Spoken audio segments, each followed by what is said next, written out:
ዓለም ዋንጫ ደግሞ የሚያምር እግር ኳስ ምናምን መጫወት ስለሚችሉ ምናምን እንኳን አይደለም በቃ መከላከል ይችላሉ። ገባ ከፊት ያሉት ሰዎች ደግሞ ምንም አይቀናጁ ኢንዲቪጁዋል ሰልፊሽ ምናምን ጨዋታ ሁለት ተጫዋቾች ብቻ ይግባቡ። ሁለት ተጫዋቾች ብቻ ፈርስት ሃፍ እንደውም ሴኔጋል አሪፍ ነበረች ተፍተፍ ያለች ነበር። በቃ ፈረንሳይ ቡድን ማየት የማይደርስ ምናምን ብዬ ሰከንድ ሃፍ ኦሊሴ ብቻ ብቅ አለና ኤምባፔ ከሰጠው ታውቃለህ እኮ ሰከንድ ጎሉ ራሱ ኤምባፔ ምን አይነት ስክሪመር ነው።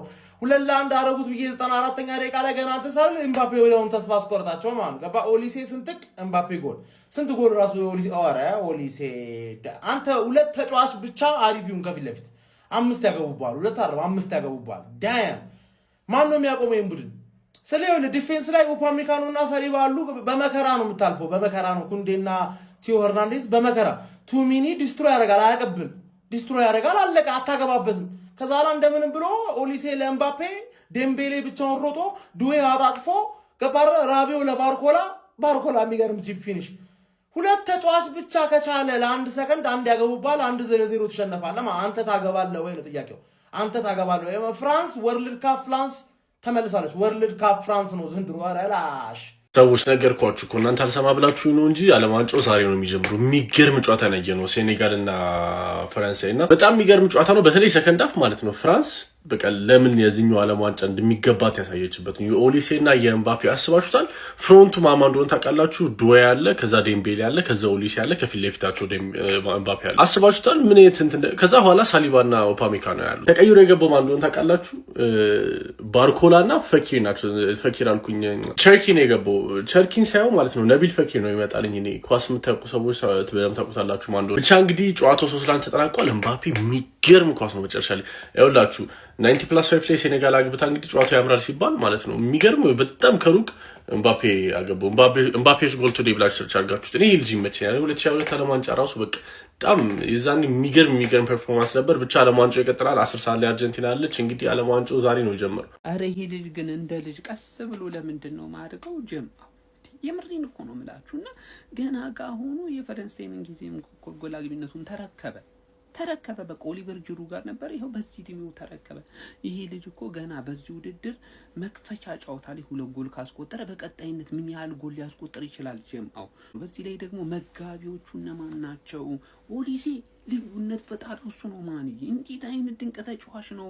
ይህ በጣም ከባድ ጨዋታ ነው። ሴኔጋል በፍጹም የምትናቅ ቡድን አይደለችም፣ ከባድ ቡድን ነች ማለት።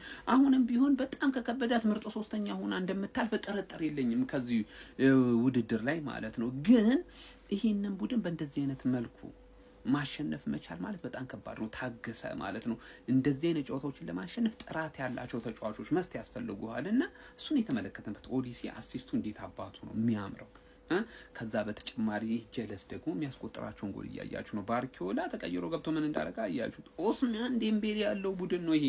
ከኋላ ሳሊባ ምን ሲሰራ እንደነበር አይታችሁታል። አንድ ጨዋታ መሀል ላይ የወረደውን ታከል አይታችሁታል። በቃ ፐርፌክት የሆነ ታከል ማለት ምንድነው? እና ይሄ ቡድን ሻምፒዮን የማይሆንበት ምንም አይነት ምክንያት የለም። ባይዘው ብዙዎቻችሁ የሆነ ለፖርቹጋል ምናምን ልንቋጠር እንችላለን፣ ግን ከባዱ ቲም ማለት ነው ይሄ ቲም ነው። እንዴት አያችሁት? እስቲ ሀሳባችሁን አካፍሉኝ። ፈረንሳይ ተለይቶብኛል ማለት በጣም ነው የተለየብኝ። እነዚህ አረመኒ እንዴ ምንድነው? ኤምባፔ ሽናውራን እንደዚህ ነው ጎል አለ እንዴ? እንዴ ዝብሎ ጠልዞ ጎል አለ እንዴ? ምንድነው እየተፈጠረ ያለው?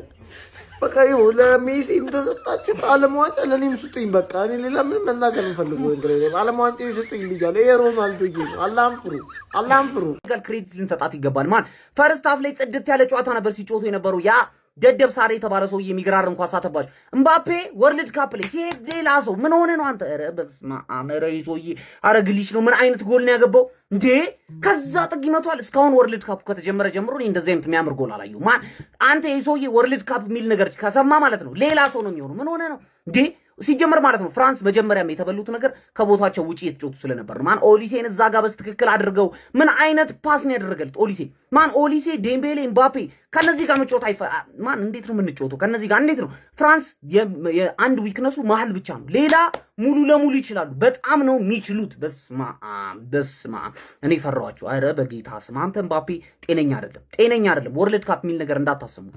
የኮከቦች ስብስብን የያዘችው የዴሻምፖ ፍራንስ ሴኔጋልን 3-1 በማሸነፍ በግሩፕ የመጀመሪያ ዙር ጨዋታ ምድቧን እንግዲህ በድል ጀምራለች። እጅግ በጣም የሚገርም ጨዋታ ነበር የተመለከትነው። ሁለት የተለያዩ አፎችን ነበር የተመለከትነው። ፈርስት ሃፍ ሴኔጋል በጣም የተሻለች ነበረች። ሰከንድ ሃፍ ደግሞ ፍራንስ በጣም ተሻሽላና ራሷን ጥሩ አድርጋ ነበር ወደ ጨዋታው እንደቀረበች የተመለከትነው። በዚህ ጨዋታ ላይ ፍራንሶች እንግዲህ ፈርስት ሃፍ ምንም አይነት ሙከራውን ታርጌት ማድረግ ተስኗቸው ነበር። አንድ ኦፍ ታርጌት ሙከራ ብቻ ነበር የነበራቸው። በአንጻራዊነት ሴኔጋሎች ጥሩ አጋጣሚዎችን ማግኘት ችሎ ነበር ባይጠቀሙባቸው ማለት ነው። በተለይም ደግሞ ሳር ኢንድ ፕሮዳክቶቹ በጨዋታው ላይ ጥሩ አልነበሩም ማለት ይቻላል በሴኔጋል በኩል ማለት ነው። ሰከንድ ሃፍ ላይ ግን ጥሩ ሆና የገባቸው ፍራንስ 66ኛው ደቂቃ ላይ በኪሊያን ምባፔ አማካኝነት ቀዳሚ መሆን ቻለች። በድጋሚ ተቀይሮ በገባው 82ኛው ደቂቃ ላይ በብራድሊ ባርኮላ አማካኝነት 2-0 መምራት ቻለች ማለት ነው። ከታዲያ ጨዋታው የመጨረሻ ደቂቆች ላይ በነበረበት ሰዓት ላይ 95ኛው ደቂቃ ላይ ምባዬ ተቀይሮ ገብቶ ለሴኔጋል በጨዋታው ላይ ሴኔጋልን ወደ ጨዋታው ሊመልስ የሚችል አይነት ጎል አስቆጥሮ ነበረ። ነገር ግን ከዛ በኋላ በድጋሚ ፍራንስ በኪሊያን ምባፔ አማካኝነት 97ኛው ደቂቃ ላይ ሌላ የሚገርም ጎል በማስቆጠር ጨዋታውን እንግዲህ 3-1 ፍራንስ ማሸነፍ ችላለች። በዚህ ጨዋታ ላይ ኦሊሴ የሚገርም ፐርፎርማንስ ነበረው።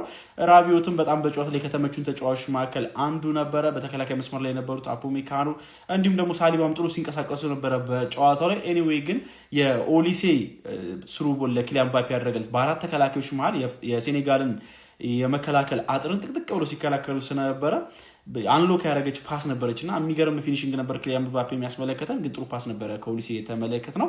የባርኮላም ኳስ በጣም ጥሩ ፊኒሽንግ ነበር። እንዲሁም ደግሞ የራቢዮት ፓስም በዛች እንቅስቃሴ በጣም ጥሩ ነበር። ኤኒዌይ ፍራንስ 3-1 ማሸነፍ ችላለች። እኔ ግን የፍራንስ ስኳድ በጣም የሚገርመው የሆነ ሌክዠሪ ስኳድ እንዳላት የምታዩት ተቀይሮ የሚገቡ ተጫዋቾች ራሱ የብዙ ናሽናል ቲሞች ድሪም ተጫዋቾች ናቸው እና የሚገርም ስኳድ ነው ያላት። ኪሊያን ምባፔ በይፋ እንግዲህ የፍራንስ ከፍተኛ ጎል አስቆጣሪ መሆን ችሏል። በ58 ጎሎች የኦሊቪዬ ዡሩን ሪከርድ በማሻሻል ማለት ነው። ወንድ ከሆናችሁ ጥቁር አፍሪካውያን ተጫዋቾችን ወደየሀገራቸው መልሱና ከዛ በኋላ ነጮቹ ግጠሟቸው።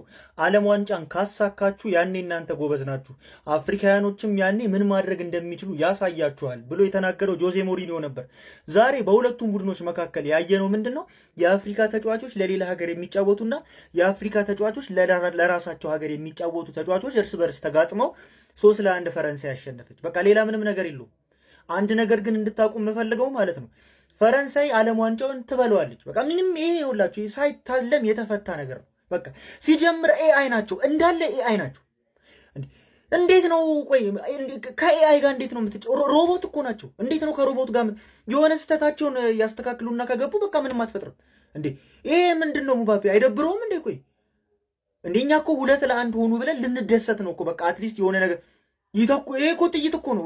በጥይት እኮ አይቻልም። በኳስ አይደል እንዴ ተነጋግረን የገባ ነው እንዴ? እንዴት ነው የሚተኩሰው? ኳስ ነው ተነጋግረን የገባ ነው። በቃ ኳስ ነው መጫወት ያለብን። እንዴት ነው እንደዚህ የሚተኩሰው እንዴ? ሜንዲ እኮ ሆነ ቤቱ ነው የሚያየው እኮ ጎሉን። እዚህ እኮ አያየውም። ምን እንደተፈጠረም አልገባውም እኮ እንዴ። ሲቀጥል ደግሞ ለፈረንሳይ አይነት ቲም ከፈረንሳይ አይነት ቲም ጋር ስትጫወት ምንም የምታገኘውን እድል ማባከን የለብህም። ጃክሰን የሳተው ኳስ እኔ ጃክሰን እንደውም አድንቄዋለሁ። መምታቱ ምንም ማድረግ አትችልም። ያን ኳስ ሳር የሚባል ሰውዬ ግን ከብት ነህ። ደግሞ አሰልጣኙን ያናደደኝ እምባዬ እንጃዬ እያሉ እንዴት ሳርን ታስገባል? እምባዬ እኮ አንተ ገብቶ ምን አንተ እግዚአብሔርን ሄርናንዴዝ አሳዘነኝ። እኔ ቴዮ ሄርናንዴዝ ኳስ ተጫዋች አይደለም እኮ ነው ያለው። ቴዮ ሄርናንዴዝ በዳዲ አስኪዶት ቆንጆ ጎል አገባ። ይሄ ደግሞ ሌላ ኤአይ ነው እንዴ? ምንም ኤአይ ነው ይሄ ሰው አይደለም እንዴ? እንዴት ነው ቆይ ምን አይነት አሲስት ነው ያደረገው የመጀመሪያውን ኳስ እንዴ? እኔ በቲቪ እያየሁት እኮ ነው ያላየሁትም የኤምባፔን እንግዲህ እንዴት አየው? ኧረ በስመ አብ ይሄ ራሱ ትክክል አይደለም። እኔን ሲጀምር ከነዚህ ጋር መጫወትም አይሆንም። የሴኔጋል አሰልጣኝ ትልቅ ስህተት የሰራው ምኑ ጋር መሰላችሁ? ሳር የሚባል ሰውዬ መግባት አልነበረበትም። እምባዬን ወይ እንጃዬን እዛ ጋር ማስጀመር ሲጀምር ሳይኮም እኮ ነው። እንጃዬ እዛ ጋር ሲገባ ወይ እምባዬ እዛ ጋር ሲገባ ከዛ ማኔን አጥቂ ታደርገዋል፣ ጨራሽ አጥቂ። ከዛ በዚህኛው በኩል ከፈለግ እንጃዬን ታደርገዋል።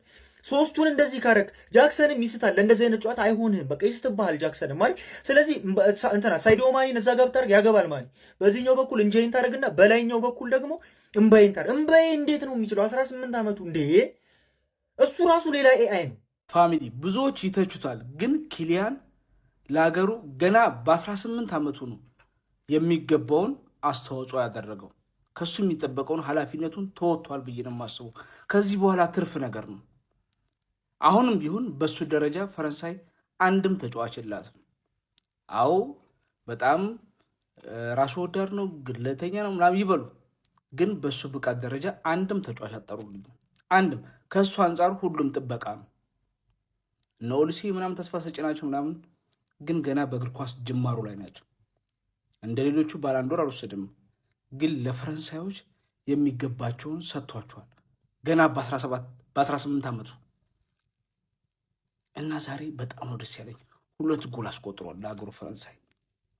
በነገራችን ላይ ቪዲዮ ጥራት አይኖረውም፣ ምክንያቱም ላይት ምናምን ይዤ አልመጣሁም። አሁን በሆቴሉ ላይት ነው የተጠቀምኩ ያለሁት እና ኪሊያን ጎል በማስቆጠሩ ፈረንሳይ በማሸነፈው እኔ ፈረንሳይ ማሸነፈው ደስ ያለኝ እሱ ጎል ስላስቆጠረ ነው።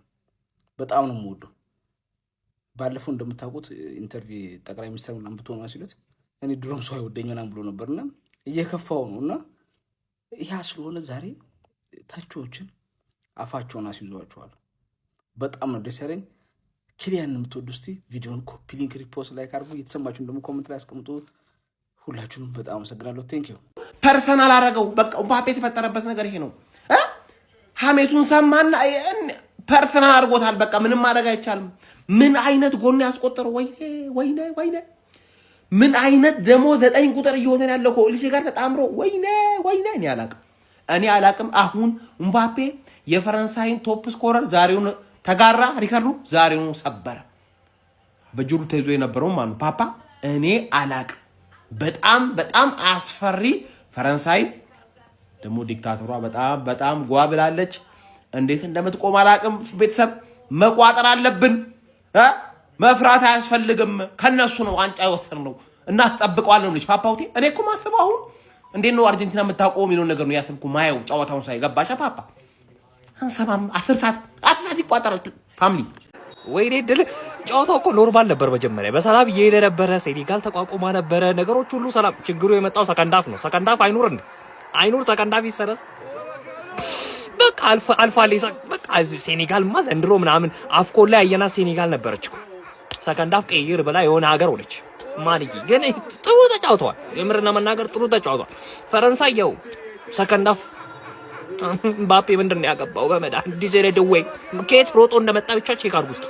የለም ሜዳ ውስጥ አልነበረም። አሁን የአርጀንቲናን ጨዋታ ደግሞ እንጠብቃ። የፈረንሳይ ብሔራዊ ቡድን የምንጊዜም ከፍተኛ ግብ አስቆጣሪ ኦሊቬ ዥሩ ነው። ከቲየሪ ኦንሪ ነበር የተረከበው። ኦሊቬ ዥሩ 57 ጎል ነበር ያስቆጠረው። ዛሬ ኪሊያን ምባፔ የኦሊቬ ዥሩን ክብረ ወሰን በሰብሮታል 58 በማድረስ የምንጊዜም የፈረንሳይ ብሔራዊ ቡድን ከፍተኛ ግብ አስቆጣሪ ሆኗል። ኪሊያን ምባፔ በፈረንሳይ ታሪክ ከፍተኛ ጎል አስቆጣሪ በሆነበት ምሽት 58 ጎሎችን ለፈረንሳይ በ99 ጨዋታዎች አስቆጥሮ ሪከርዱን በእጁ ባስገባበት ምሽት ላይ እንግዲህ ከሴኔጋሉ የ3-1 ድል በኋላ በሰጠው ቃለ መጠይቅ ላይ እንደተናገረው ከሆነ እኔ ማንንም ለመበቀል ብዬ አይደለም የምጫወተው፣ ተቾቼን ዝም ለማስባል ከፈለኩኝ እስከ 80 ዓመቴ መጫወት ይኖርብኛል። ነገር ግን ትኩረቴ እሱ አይደለም። ሙሉ ትኩረቴ ለሀገሬ የተቻለኝን ነገር መስጠትና ይህንን ዋንጫ ማምጣት ነው። የቻልኩትን በሙሉ ለሀገሬ መስጠት ላይ ብቻ ነው ትኩረቴ። ተቾችን አላዳምጣቸው፣ ማንንም ለመበቀልም እየተጫወትኩኝ አይደለም በማለት እንግዲህ 14 ጎሎችን በዓለም ዋንጫው ያስቆጠረውና ከሊዮኔል ሜሲ እንደዚሁም ከፔሌ በላይ በርካታ ጎሎችን በዓለም ዋንጫው ያስቆጠረው ኪሊያን ምባፔ እንግዲህ ከጨዋታው በኋላ አስተያየቱን ሰጥቷል። እናንተ ስለ ኪሊያን ምባፔ አስደናቂ ብቃትና ስለ ምሽቱ አስተያየቱ ምን ትላላችሁ? ሀሳብ አስተያየታችሁን ኮሜንት ሴክሽን ላይ አጋሩኝ። እንደነዚህ ፈጣን እግር ኳስ መረጃዎችን በቀጣይ እንዲደርሷችሁ የፕላስ ምልክቷን በመንካት የሜዳ ስፖርት ቤተሰብ ይሁኑ። ላልተኛ ነበር። ምን አይነት ውስጥ ግብግብ ያለ ወርልድ ካፕ ነው የሚያሳይ። በፀሐይ በቃ የሚያስጠላ ጨዋታ ነበር። ፈርስት ሃፍ የተጫወቱት ሰከንድ ሃፍ ማይክል ኦሊሴ ለኪሊያን ምባፔ የሚገርም ኳስ ሰነጠቀለት። ምባፔም ጨረሰው። ተወሱንና መጨረሻ ላይ ያገባው ምን አይነት ጎል ነው! ኪሊያን በኢየሱስ ጥይት ነው የተኮሰው። ጥይት ባርኮላ ራሱ ምን አይነት ሺፕ ነው የጨረሰው! በስማም ከባርኮላ የማይጠበቅ ፊኒሽ። ለማንኛውም ፍራንስ ግን አንደኛ ሁለተኛ የምንቋጠርባት ቲም ነች ማለት ነው። ቼርኪን እድል እየሰጠው አይደለም። ይሄ ደነዝ የሆነ የፍራንስ አሰልጣኝ 80 ምናምን ደቂቃ ላይ ነው ቀይሮ ያስገባው። ባርኮላን ያስገባው ከቼርኪ ይልቅ። የሚገርመው ደግሞ ባርኮላ የሚገርም ፊኒሽ አድርጎ ረዳው ማለት ነው። ግን ፍራንስ ይቋጠርባታል። እኔ ምባፔ ፕራይም ታይሙ ላይ ነው። እኔ የምሬን ነው የምላችሁ። ከ2018 ጀምሮ አይቼዋለሁ። ሙሉ የዓለም ዋንጫውን ሳይ ግን ሳያዝናናኝ ቀርቶ አያውቅም። ኪሊያን ካለ ድራማ አለ። የመጨረሻውን ጎሉን አይታችሁታል። ሁለተኛውን አይደል? ምን አይነት ተኩስ እንደተኮሰ የምሬን ነው የምላችሁ። ይገባዋል። በፈረንሳይ ታሪክ እንግዲህ ኦል ታይም ቶፕ ስኮረር ሆኖ ቁጭ ብሏል። እንዲሁም ደግሞ ከፔሌ እኩል በነገራችን ላይ ሪከርዱን መጋራትም ችሏል። ማለት ከፔሌ በልጧል በዓለም ዋንጫ ቶፕ ስኮረር ሆኖ ማለት ነው። እንግዲህ እኔ ስለዚህ ሰው ምን ማለት እንዳለብኝ አላውቅም። እኔ በራሴ ኤራ ይኸውላችሁ ካዩዋቸው የዓለም ዋንጫ ምርጥ ተጫዋቾች መካከል ቁጥር አንዱ ለኔ ኪሊያን ምባፔ ነው።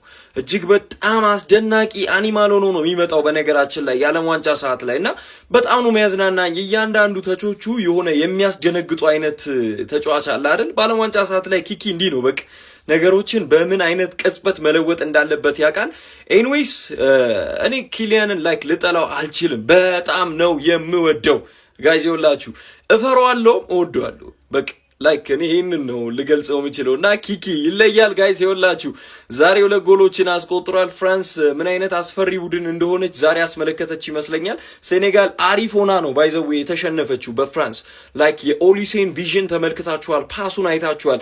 ቪዥን እና ፓስ አንድ ላይ ተቀናጅቶ ከኦሊሴ እግር ወጣ። አኒማሉ ኪሊያን ኤምባፔ አርጎታል። ኤኒዌይስ ኮፒ ሊንክ ሪፖስት ይደረግ። ስለዚህ አውሬ ምን ትላላችሁ? ኮሜንት ሴክሽን ላይ ሀሳባችሁን አጋሩ። ይመቻችሁ። ኪኪ ይለያል። በስመ አብ ወልድ ኦሊሴ እንዴት አባቱ ነው የሚችለው?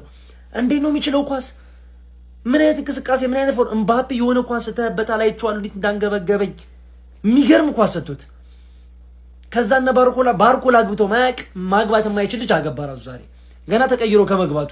ቼርኪ ለምንድን ያልገባው ማናጀሩ? እኔ ምን አይነት ዲሲሽን እንደወሰነ እግዚአብሔር ለምንድን መጠበቅ ያስፈልግ? ፈርስት ሃፍ ካየው ከኳሱ የሚደበቅ ነው የሚመስለው ራቢዮት። እኔ ምንም ነገር ልትሉ እንችላላችሁ፣ ቀጥታ መውጣት ያለበት ሰው ነበር ራቢዮት። ቼርኪ መግባት ነበረበት የዛ ሰዓት። እንዲህ ኋላው የተረጋጋ ነው። ሳሊባቶ ኋላው ተረጋግቷል። ገብቷቸዋል። ስለዚህ ቼርኪ መግባት ነበረበት። 86ኛው ደቂቃ ታስገባዋለህ በዱ ይቀይረህ እንዳናደርክ። ኤምባፔ ግን ማለት ነው ኤምባፔ ነው በቃ አለቀ። ኤምባፔ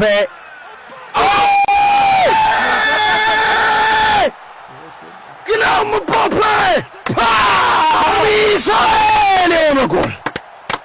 ሚሳኤል የሆነ ጎል በጣም ምላሽ ኤምባፔ ድንቅ ጎል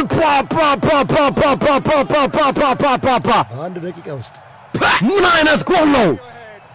ግላም ኤምባፔ ከ16 ከ50 ጫፍ ላይ አስደናቂ ኳስ አገኘ፣ ተኮሰው። ኢድዋርድ መንቲ ምንም ማድረግ አልቻለም። ቦንዛ ኤምባፔ ቦንዛ ፈረንሳይ ቦናንዛ እስከ 50 ይርቃል እኮ ውጪ ከ16 እስከ 50 ውጪ